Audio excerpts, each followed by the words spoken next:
she mentioned when she was making her opening remark, if you have existing visions, then you must learn to make adjustment to them.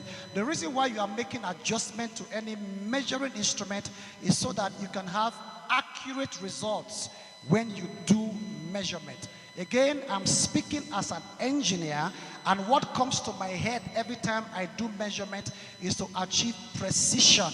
If I'm not going to be asking too much this morning, let me be sure that you are following me. Can somebody say with me, say precision? Now, I work in different fields of engineering because I'm a consultant engineer. So I work in the medicals, I work in the aviation, I work in the education, I work in the agro-allied. Wherever you find engineering, I am there as a consultant. But one aspect of engineering that, or the areas or the sectors that precision is actually very practiced is in the aviation industry. I've been opportune to design and supervise and commission some airports in Nigeria and understand what it means to make sure that the lights, because sometimes when you fly the aeroplane, you don't understand what the pilot is looking out for, because the pilot will not land if the precision equipments are not exactly how they should be. They will not land. So for everything we do in engineering, there must be that precision, and recalibration itself is about achieving precision. There are some measurements that allow for deviations, either a plus or a minus 5. Yes, they don't mind about it, but there are certain things that you must do. For instance, for those of you that know the World Bank, at the moment we are consulting for the World Bank, and some time ago, last year, we are about to carry out measurements on their network systems. And then they said to me, no, that we need an equipment that has been recalibrated to that particular day, because they understand the meaning of having errors in their network systems, and we had to do that. So as you are sitting down this morning, just realize that the reason why you are here and you are talking about recalibration is such that whatever you're going to do in 2025 will be based on precision, because there is no room for errors. One of the things I'm hoping that some of us can take out of this seminar this morning is that you will learn to understand that as a human being, you can live your life without errors. Yes, I talked about a plus or a minus 5 deviation in making adjustment, but you can develop yourself to the point that you can live an error-free life. So that is what recalibration is for me. So why are we here today? Why are we here today? We are here today to recalibrate our minds. In other words, to make adjustment to our mindset. The way you thought 2024 can never be the same way you are going to think in 2025 and even beyond. There is a particular set mind that some of us have about life. Some of us actually think that there are certain limitations that you cannot get beyond. And the moment you keep on that level, you will never be able to make progress. So what do? You must recalibrate that mindset. The reason is because expectations are changing every time. So you are here this morning to recalibrate your mindset, to recalibrate your expectations, and recalibrate your plans so that you can achieve your desired result. Why? You need to gravitate towards an error-free outcome. I come to realize that the reason why before the end of 2024, I have had to ask about 30 people randomly to just tell me, what are your plans for the new year? I do that as a pastor in my church. I just ask them randomly. And I can tell you as I speak right now, not even one person has come to me to say, sir, this is what I want to do in 2025. Do you know why? Because everybody talk about things they want to do, but not everybody truly have the ability to understand it. That's why we are here this morning. You cannot come here today and your mindset about life remains the same. You cannot. So why are we here? We are here to make adjustment to the way we think. If 2024 was tough, yes, of course it was tough, no doubt about it. But is 2025 going to be tougher? Even if it's going to be tougher, what do you do to ensure that you become optimum in achieving your dreams? So why are we here? So one of the skills you must develop this year is to develop what I call the resilient mindset. As you make adjustment to your mind, you must develop the skill. But I wanted to show you my slide, but so that we can become more interactive. But I'll just tell you what vision is for me. That's for me personally, personally. Is the ability to visualize, to articulate, and document a concept or an idea with an anticipation that it would happen. Why do I say visualize? Because you must see it. Because vision itself is what you need to see. And that is what I call the power of sight. I don't know how many of us are here today who can, thank you very much. I don't know how many of us are here today who, as you are sitting down now, you can see it. The power of sight. Number two is articulate. In other words, you don't just see it, but your ability to talk about it. And that's what I call the power of life, because talking about your vision gives it life. Talking about it gives your vision life. It's not just enough to say, this is what I see about myself, but you must talk about it. And that's why I said to you today that I'll ask more than 30 people randomly, tell me what you want to do in 2025. And none of them, I said none of them have been able to tell me what they want to do. Why? Because even though they can see something, but they are not able to talk about it. So that's number two. Number three is that even though you see it, you articulate it, you must document it. This is one of the biggest problems I found in our generation, that we are not used to writing things down. Even though I'm not speaking like a pastor, but there is a scripture in the Bible that said what? Absolutely. Write the vision, make it plain. Why do I need to write the vision? Because writing the vision is the power of preservation. Because once you write it down, you are preserving it not just for yourself, but for generations unborn.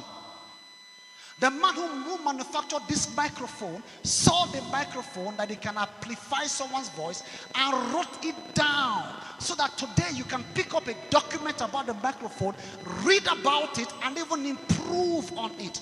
I find this lacuna, this trivialization that my head can contain everything. Your head cannot contain everything. It cannot. You are coming for a seminar. I would expect that you should have something to write. In fact, it has become so accustomed to me that people think that I am too old school. I am not old school. It's just that I have developed myself so much that even though I have all the gadgets in the world, I have my laptops, I have my pad, I have my notebooks, I still have the culture of, I always write things down. Don't forget, I'm an engineer. And the language of engineering is sketches and drawings. There's nothing you tell me as an engineer, as you are talking to me, I am sketching it down. Everything I will do, I stand here today to boldly say, everything that I will do in 2025, I wrote them down since October 2024. People who are close to me, they know this is my culture. Some days ago, I was going through the journals I had over 10 years ago. 10 years ago. And it was amazing to me, the things that I wrote down. And I was saying, wow, you mean I wrote these things down 10 years ago? So you must learn to visualize your vision, articulate the vision, and document the vision. Because whatever you don't document, you lose easily. And that's why I said documentation is the power of preservation. Have you followed me so far? So let me recount. What is vision? Number one, to do what? To visualize. Number two, to what? Articulate. Number three, to what? Document the concept or an idea with the anticipation that it will happen. So the reason why we lose the expectations of our vision is because we have nothing to refer to. Sometimes we guess. Am I the one that actually saw this vision? Yes, you are guessing it when it didn't happen because you didn't write them down. If you wrote it down, then you will expect that it will happen in the way you actually had earmarked it to be.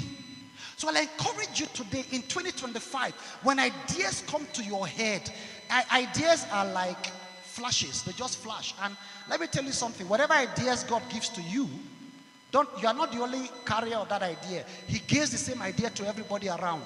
It is the person that runs with that idea that becomes productive in it. May I encourage everyone here, develop Carry a journal. Carry a journal. One of the gifts my brother gave to me before the new year, Dr. ID, was a journal from his organization. And in that journal, it tells me how to put appointment date on everything I do. And I have been doing it meticulously. It helps a lot. So I stand here today, I am not confused about what I want to do. In fact, whatever I'm doing right now, I saw this thing I'm doing today over 30 years ago because I wrote them down somewhere. So that is vision recalibration. The reason is because if you can do this, vision will give you direction and enhance your motivation for life. I see young people losing motivation and they are giving up easily. The reason is because there is nothing you are looking at every day. If you wrote it down, then you can look at it. It will motivate you to keep moving on and then continue to chart a way for your direction. First question first, again this morning, do you even have a clear vision for your life?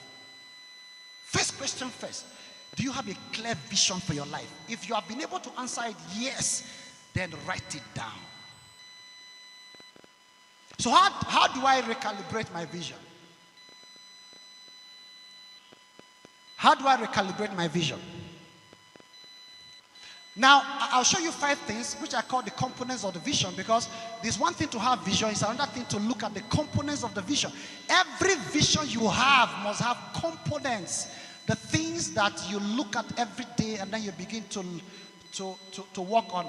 Please, you can go to the next slide, and that's what I call the MAAPP chart, or you can call it map.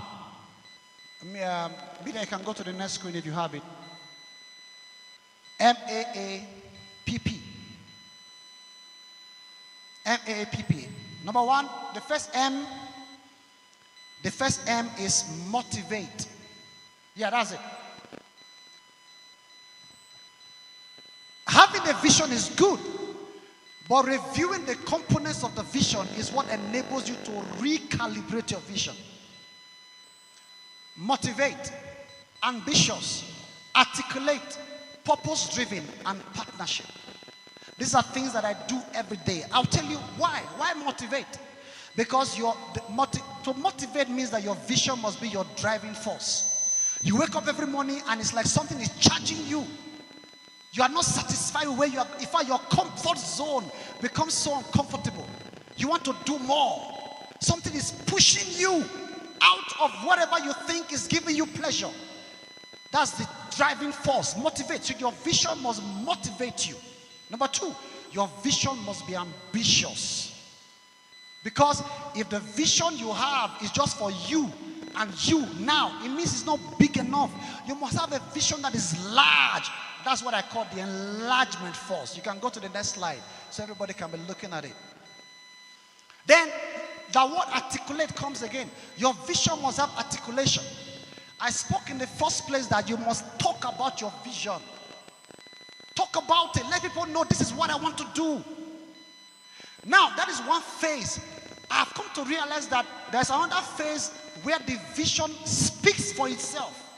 There's one aspect of speaking for the vision, and then there's another phase where the vision begins to speak for itself. Why? Because you have talked about this vision so much that everybody just knows that, if I call James, this is what James is going to be talking about. That's meaning of articulation. It's not about you being able to speak English. No. It's your ability to represent the vision. Let people see you carrying the vision. That's the meaning of articulation. Even when you are joking, you are talking about it. Even when you are serious, you are talking about it. Number 3 is purpose-driven. In other words, your vision must be geared towards solving the problem. And that's the only place where you can have value. So when you do this, you are recalibrating the vision. You see, I see people who are just living the day by themselves. I asked a young man one day, what do you want to do? And no, because I'm pastor, they always say, pastor, nothing serious. I just want to be sure that I and my family were okay. That is not purpose-driven. A vision must be geared towards. There are problems in this world around us right now that needs, even in this hall right now as I'm here, I can count 10 problems that we can solve. And when we solve it, it will give us money. Should we start? This hall has problems that we can solve now. Should we start? And once we identify that problem, we will cost it. Somebody will pay for it. You have money. Because I'm an engineer, I can see 10 problems here in this hall. So there are problems everywhere that the vision you have should be geared towards solving them. Human, social, economic, financial problems. And I'm glad that people are doing that already. But those of us who are here, who have come for this recalibration seminar, we must understand that the reason why your vision must continue is so that you can have, you can continue to create value. There must be a value force behind it. Then the next one is partnership. That's the capacity. Partnership gives your vision the capacity. You know, in my field of study as well, because I'm a consultant, I partner a lot with many people. Because even though I have my own proficiency, but there are many things I cannot do. So what I do is that I look for people of like mind that can partner with me to be able to do certain things that are beyond my personal capacity. I see people who are afraid of partnership. Some weeks ago, I saw that the 3 big automobile companies in Asia, they are coming together to form a partnership. Kia, Hyundai, and Honda. I think so. Kia, Hyundai, Honda. They are coming together to form a partnership. Why? Because they have realized that they needed to capture the automobile of the world. They are coming together. The only way you can enlarge your capacity, even though whatever you are doing right now may be small, look for somebody or a group of people that can buy into your vision. You may not have the money to support your vision, but some years ago I went to Austria for a factory inspection of a pump because of a fire pump that we needed for one of our sites, and then the name of the company is KSB Pumps. And then they gave us the history. You know, one of the reasons why I like the people in the West is because they know how to preserve the history of their journey. And that company is over 300 years old. And they kept the history from day one till the very day we got there. How did this start? The guy who is called K, they took the first letters of their name. The guy who is called K had the idea, but he had no money. The guy who is called X had the money, but he had no idea. The guy who is called B had no idea, had no money, but had the land. So they brought the idea, brought the money, and brought the land together, and they formed a partnership in their very small state. Today, KSB is big in the West. Is 300. Why? Because we still have this selfish attachment to me, myself, and I. You see the typical way we even register our company's name, Okonofua and Sons Limited. There's always that tendency that when I die, my son takes over. No, it shouldn't be so. Your son may not have the capacity. Look for people that have the capacity. Financially, I told a young man one day, this is your idea that you have said to me now. You know what? I want to invest in it. The moment I said I want to invest in it, his face just changed. Why? Because he began to suspect, maybe pastor wants to hijack this idea. There's always this suspicion we have about partnership. No, it's a paradigm shift. We need to recalibrate our mindset beyond what we think right now. If you keep that idea to yourself, it may not find expression until you share it with someone that can support it. Of course, there are legal processes. There are legal processes that guide everyone that is involved. I'm sure there are lawyers here that can guide us in that regard. But don't be afraid, because your vision must be purposeful enough to enlarge. Well, how many of us have visions that you wanted to die after you die? Once I die, let it die. Nobody should benefit from it. That's a mindset that is wrong. I'm just about to tend to say praise the Lord. I forgot I'm not a pastor. But anyway, praise the Lord anyway. So why do we need to recalibrate our vision? There are plenty of opportunities everywhere. You need to see them and take advantage of them. Now, opportunities are not just random event that jumps at you. Say, I'm waiting for opportunity. I still have one of my friends today. Every time I ask him, 5 years ago, I asked him, what do you want to do? There is this big break I'm waiting for. There's this big break I'm waiting for. 5 years has passed. As of last week, I said, what do you want to do? Pastor, there's this big break I'm waiting for. No, opportunities are not like that. They are not random events that jumps at you. No, there are things you create. Opportunities are things you must create. And you know what? The best opportunities are the ones you actually created for yourself. 3 weeks ago, I was opportune to meet a young man who has challenged me so much, and I'm really pleased that I met him, because he's a young man that has created so much value for himself. And the truth is that if you are looking for one opportunity that you have been waiting for, it has not come, please create one wherever you are. Create one. A lady came to my house one day about 3 years ago to make my wife's hair, and I stood there watching at the lady because she was so good at what she was doing. And then what intrigued me was the fact that she came with her 5-year-old son. And then why his mother was doing one of my wife's, the other my wife's hair, I was watching both of them doing. And then I excused him and I said, young man, tell me, how long have you been doing this? And then he smiled and said, for a long time, sir. Do you like it? I love it, sir. You know what happened? 3 years later, he came by himself to do my wife's hair. His mother did not come with him. Why? Because he has taken that opportunity from his mother and has started creating value at the age of 9. He's making his own money. A young boy in his age will be watching cartoon. Maybe perhaps ashamed to follow his mother. What are we teaching our children right now? What are we teaching them? Are they developing their own opportunities? Or are we expecting them to grow to a certain stage where they begin to realize that, there are things I should have done earlier that I didn't do? We need to start that early enough. So let's learn to create opportunities for ourselves and for the people around.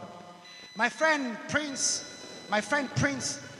who made a dress for me for Christmas, somebody introduced him to me, a fantastic fashion designer, and he made a dress for me and I loved it. And I said, Prince, I need to come see where you live.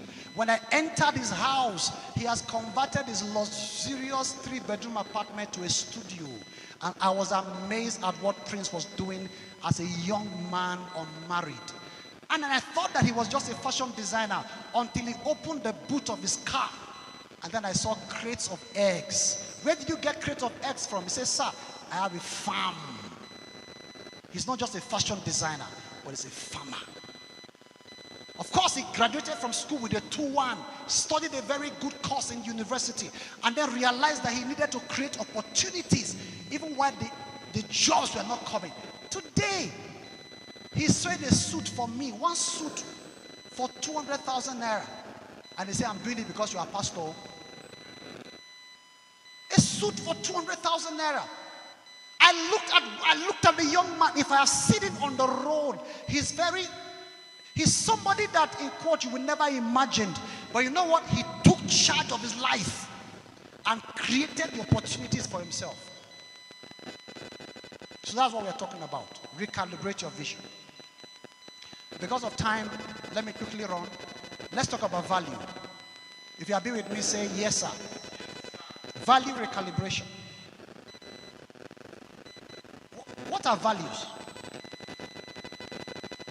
Values are the fundamental beliefs or the principles that guide or influence our attitude and actions. What does that mean? In other words, if I see the way you behave, I'll know the value system that you are brought up with. Simple as that. How you behave, how you respond to people, how you react are a function of the value systems that you are brought up with. Some of us that grew up with our grandparents today, I am glad that there are certain values that we will never lose. I was telling Dr. ID before we started the program how we used to sit around my grandfather and he would tell us the stories of how a tortoise would run around a lion in a race. We couldn't imagine it in our head, but they were values. We grew up with those things.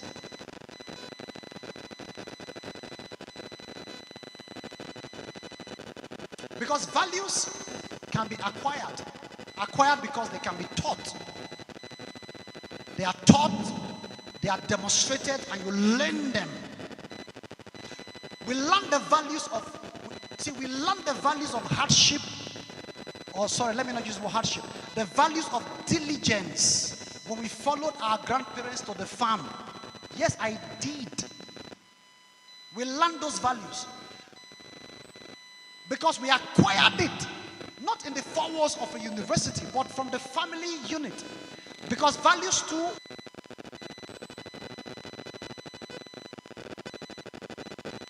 Thank you. So somebody once said something one day that if you are not standing for something, you will fall for anything, and I believe that. You will fall for anything, and I believe that. Because what influences the things you do, the choices you make, are the values that you have over the time. So number one, values will influence your decision. Number two, values will also define and determine your association. Because who you associate with will reflect in your self-worth. Values means that you just cannot be everywhere. You just cannot be in every group. A group of some of my friends one day sent me a message that, oh, we need to come together, to form a group of old minds. And I said, okay, that's fine. Which I joined the group. And then everybody started exchanging pleasantries. It was a good one because I love socialization. And then I realized in the next 1 week, the first picture somebody posted was a picture of a girl that was naked. And then people began to comment, wow, oh boy, you bless you see they do this thing, oh. Bless you see they do. People just started making comments.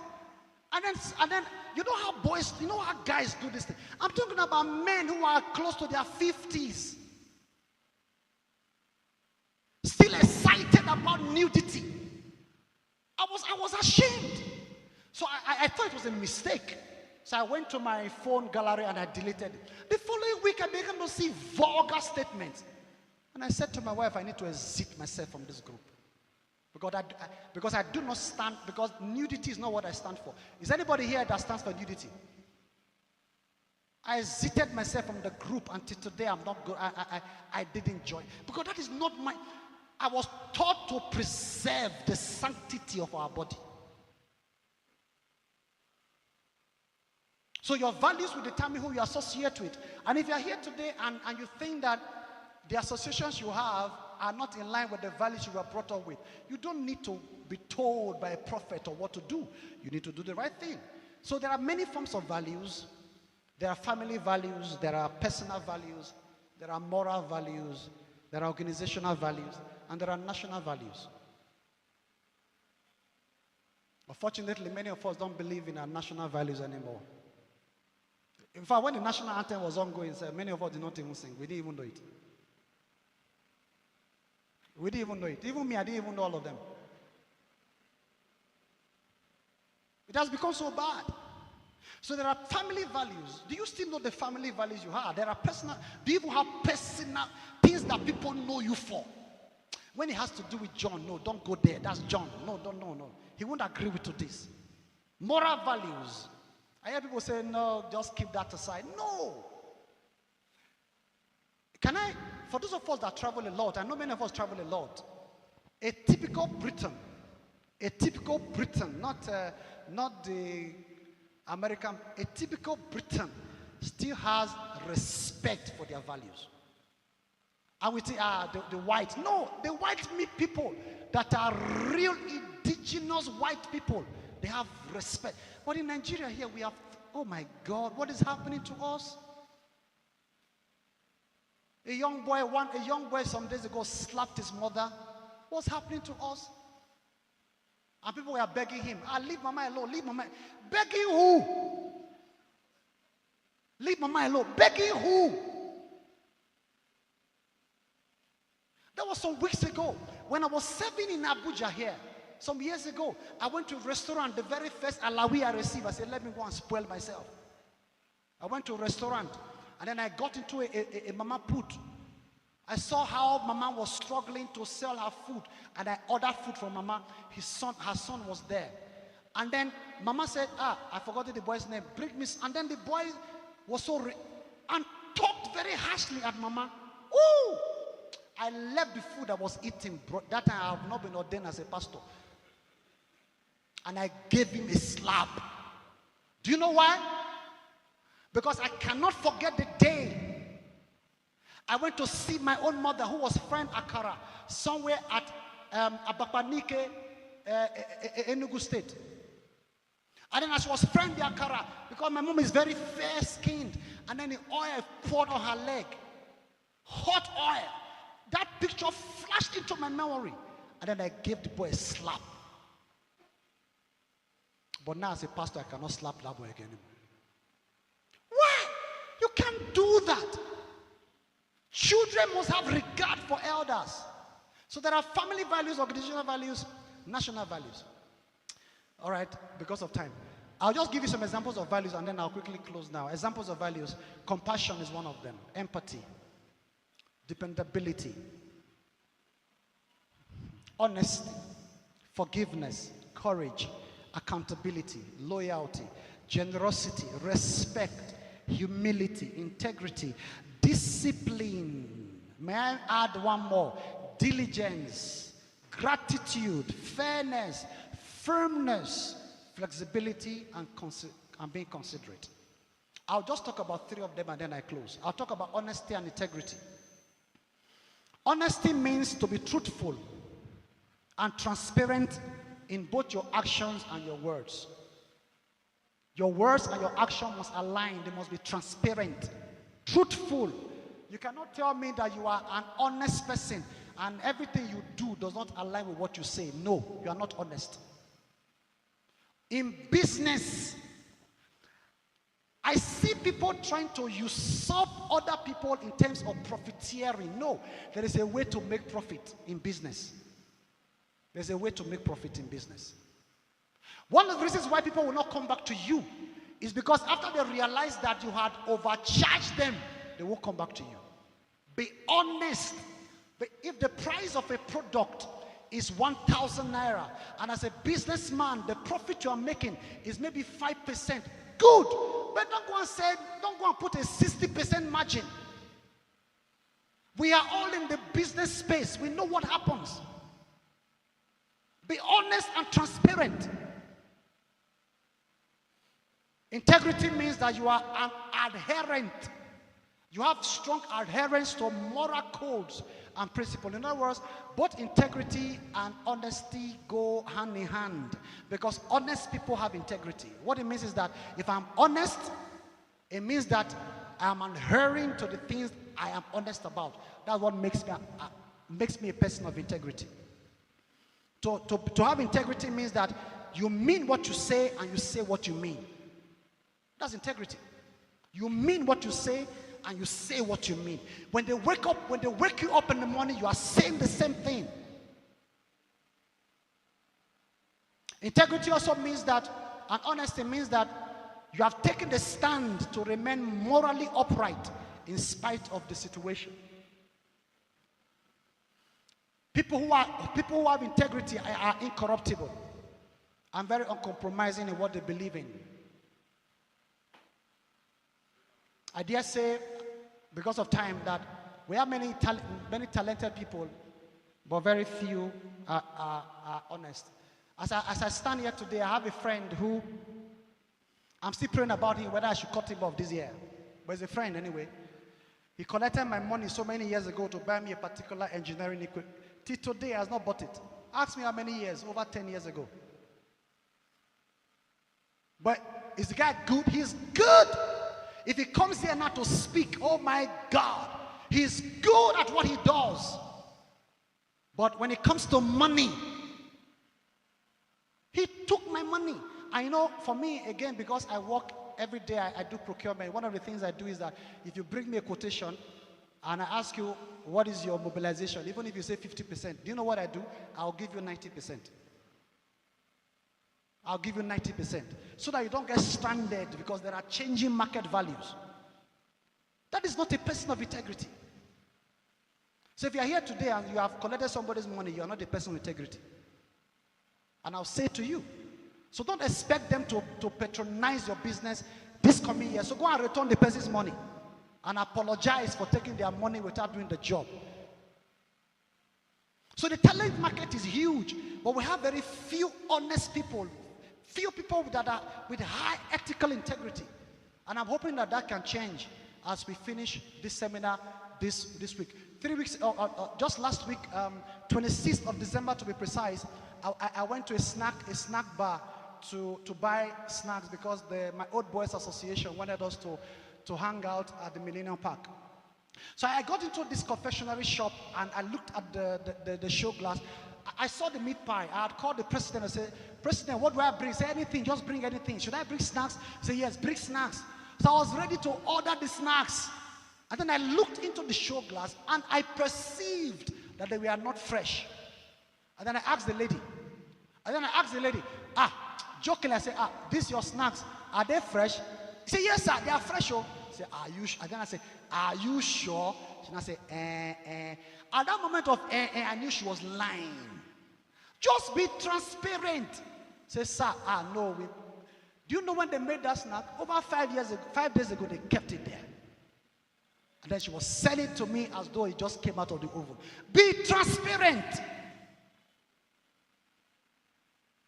I have a site engineer whom I kept on site as a resident engineer. When you know the meaning of resident engineer, it means that you are on site. So I called him one day to say, hey bro, give me a particular information about a pump I wanted to advise the client on. And then within 1 minute, he sent it to me. I said, thank you. So I did that. And I said, please, there's one more. Please send this particular one again to me. He said, okay, sir. I was expecting that in the next 1 minute, he would send it to me. Ask me how long it took him. 3 hours. Where are you? I said, sir, my phone has been dead. I knew he was lying. Be transparent. Upon quizzing him, the following day I saw him, he was never on site. The one he sent to me earlier, he had it on his phone and he said, just be transparent. And then I said to him, why don't you just tell me, sir, I am not on site. I will not kill you. I had a training with a colleague of mine, not a colleague of mine actually, where I had a training in Katsina when I went for an 8-week renewable energy training in Katsina.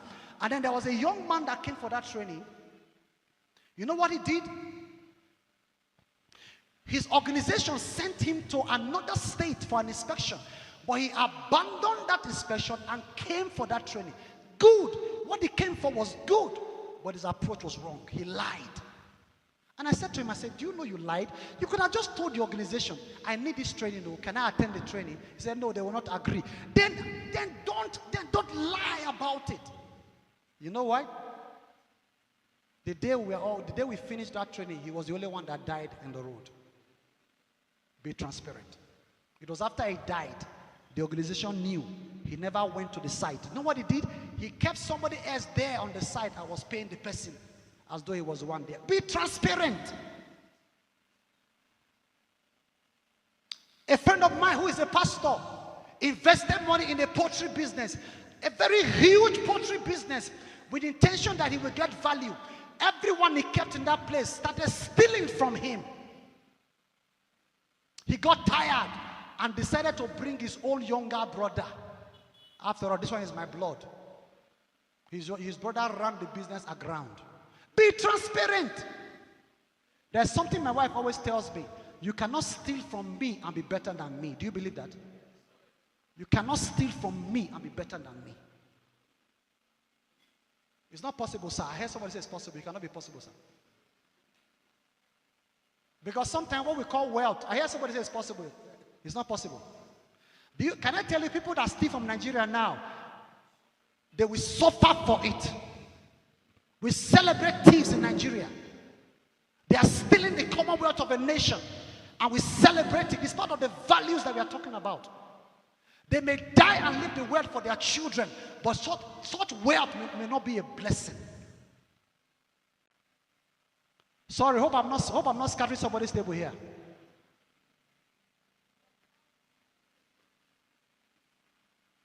So be a man of integrity and be honest.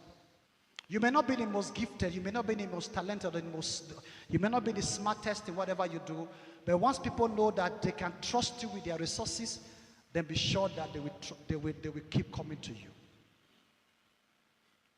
Can I talk about respect? Respect is the act of showing gratitude, showing regard to someone, irrespective of the status, age, and class. Just show regard.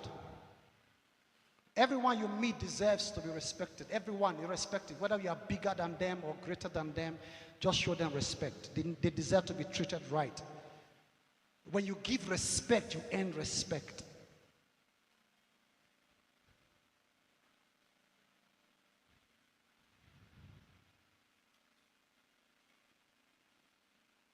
A professor friend of mine one day, if I'm still with you, if you're still with me, say I am. A professor of mine one day, friend of mine one day, I told doctor, he is the dean of the faculty of a particular university in Nigeria. We are classmates in the school, in engineering school. So one day he took a letter. I went to another faculty. You know, sometimes when you are in one faculty, you may not be known in another faculty. And he took a letter which he wrote by himself and signed by himself and took that letter to deliver. He didn't send his own secretary. And then when he got to the faculty where he was delivering the letter, he met, you know, these faculty secretaries that are very powerful. And then the secretary, the faculty secretary looked at him and said, he looked at him, just sized him and said, what did you come for? He said, I came to deliver a letter. I said, okay, stand there, wait for me. So he stood there. He stood there for a while. I said, okay, go to the other office. I don't have a stapler. Go and bring a stapler. He went and brought a stapler. He came and brought a stapler to him. He said, stood there. What do you say you came for? I came to submit a letter. Okay, wait. He waited there for 30 minutes. And then the secretary now said to him, you see, that other office, there's a letter I want you to go and deliver. He gave him a letter and he just did it. My friend who is a professor, I'm saying he's the dean of engineering in the university. He did all of these things, and after 1 hour, he now signed his letter. And then my friend took his acknowledgement. I was about to leave and say, thank you very much. I am engineer professor, and called his name. Look at it, I am the owner of that letter. The young man was transfixed. Why? Because my professor friend did not come with a suit. He did not come wearing all of the agbadas. If he walks in here now, you will never know that he's a professor. Why do we size people before we show them the regard that they deserve? Why do we do that? It's happening right now. And that's the reason why many of us, even in business, we have lost customers that should have added value to us. Why? Because they did not come in the package we expected them to come. Give people respect. Give them regard. Whether you are bigger than them in status, whether you are mightier than them in eloquence, or whatever form, just give people regard. And then you will earn it back. Finally, show gratitude. I'm ending on this one. Show gratitude. Gratitude is that feeling of appreciation for the good things of life, whether they are tangible or intangible. One of the intangible things you must be grateful to God for is the gift of life. For the fact that you are here today is an intangible thing, and you must be grateful for it. That feeling of appreciation, it means that number one, you must recognize that whatever you have right now is by divine providence. Let me repeat it again. Whatever you have right now, whatever you are right now, whatever I am right now is by divine providence. And you must recognize that, acknowledge it, and become appreciative of that. The way we do things these days, you may not be here, but I'm speaking generally because I believe that this video will go out to the entire world. We have this entitlement mentality that we have trivialized gratitude so much. People go out of their way to show us favor. So, absolutely. They go out of their way to do that. You know, let's learn to say, thank you, a simple thank you. The older generations can do it very well. My generation still needs to do better. Thank you, sir. It must have taken you a lot to do this, but thank you, sir. I know how much it must have taken the organizers of this program. So when I was leaving this morning, and I know about 2 weeks ago, I said to my doctor's younger sister, Dr. Dara's younger sister in my church, packages gift, and I said to her, I have been invited for a program. Please package a gift for me to appreciate them for this gesture. Do you know why? this is a platform that I will never have thought about having. I preach every day in church. I have a church where I preach, but not on a platform like this. So I am here today to say thank you to the organizers of this program. I saw it as a privilege to be called to do what I'm doing today. So I do not take it for granted. Young people cannot do that anymore. It's an entitlement mentality. About a month ago, a young man cried to me to say, sir, please, my house rent will be due by end of December. And I said, no problem. But one of the attitudes I have is that I don't know how to tell people no. When you bring a problem to me, I say, don't worry, God will solve it. And God has always helped us to solve it. I say, no problem. When the time comes, just let me know. Remind me, December end. I say, yes, sir. No problem. So on the 19th of December, we lost an elder in church. And I was involved in the funeral arrangement of that elder.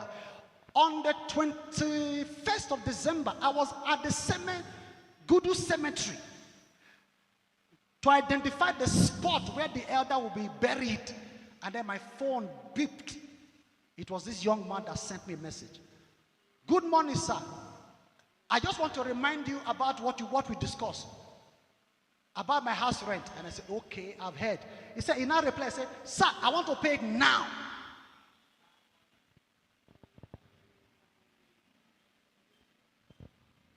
And then, because of emotional intelligence, I then took a picture of the cemetery. In fact, I did a video of the cemetery. And then I sent to him, hoping that he will understand the message.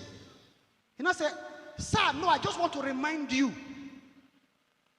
And then I replied and said, do people do picnic inside cemetery? His mind now is that I need it now. No. People go out of their way to reach out to us. Let's be grateful for that kindness.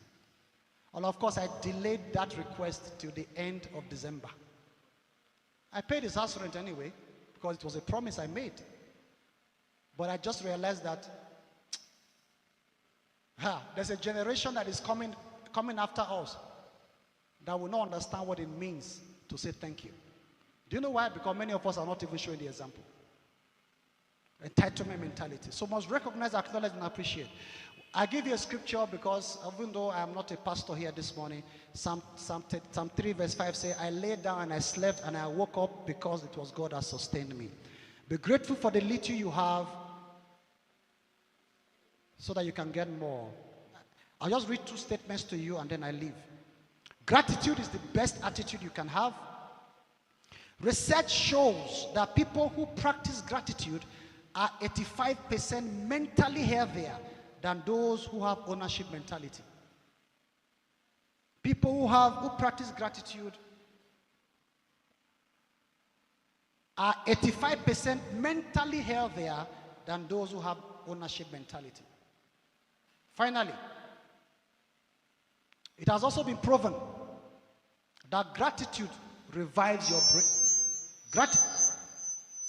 It has been proven that gratitude revives your brain. The more you are grateful, the more you are alert. Somebody asked me yesterday, say, how do you feel like being 50 years old? I said, I don't feel like being 50 years old. In fact, I feel like being 25 years old. You come around me, I come with exuberance and gratefulness. Every time you realize that your mental faculty is depreciating, you're not thinking well, then look for things to be grateful about, and then your brain cells will be revived. Thank you very much for this opportunity.